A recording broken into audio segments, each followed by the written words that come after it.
এবার স্নাতকে ভর্তিতে নজর। রাজ্যের প্রথম বর্ষ অর্থাৎ ফার্স্ট ইয়ারে এখনো পর্যন্ত বহু আসন ফাঁকা। কথা বলবো স্নাতকে ভর্তিতে নজর। স্নাতক স্তরে প্রথম বর্ষে অর্থাৎ ফার্স্ট ইয়ারে বহু আসন ফাঁকা। স্নাতক স্তরে বহু আসন ফাঁকা। কথা বলবো প্রতিনিধি সোমরাজের সঙ্গে। সোমরাজ, কেন বহু আসন ফাঁকা, কি মনে করা হচ্ছে এবং তারপরে কি পরবর্তী পদক্ষেপ? দেখো, যেটা এখনো পর্যন্ত উচ্চশিক্ষা দপ্তর সূত্রে জানা যাচ্ছে যে প্রায় 5 লক্ষ পড়ুয়া আবেদন জানালেও এখনো বহু কলেজে স্নাতকের প্রথম বর্ষে ভর্তির জন্য আসন ফাঁকা রয়েছে। যদিও প্রথম রাউন্ড পর্যন্ত ভর্তি প্রক্রিয়া শেষ হয়েছে, এখনো দ্বিতীয় ও তৃতীয় রাউন্ড বাকি রয়েছে।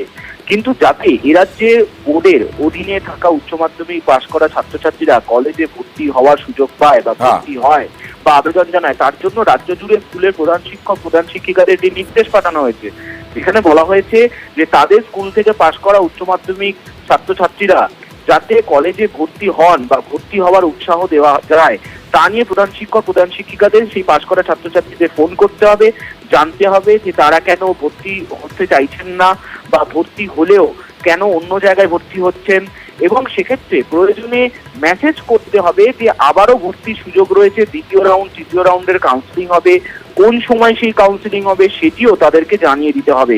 অর্থাৎ রাজ্যের উচ্চ মাধ্যমিক পাশ করা ছাত্রছাত্রীরা যাতে কলেজে ভর্তি হয় এবং এক্ষেত্রে এই প্রক্রিয়ার মাধ্যমেই কলেজে যাতে কোনো আসন ফাঁকা না থাকে সেটাই নিশ্চিত করতে চাইছে রাজ্য সরকার।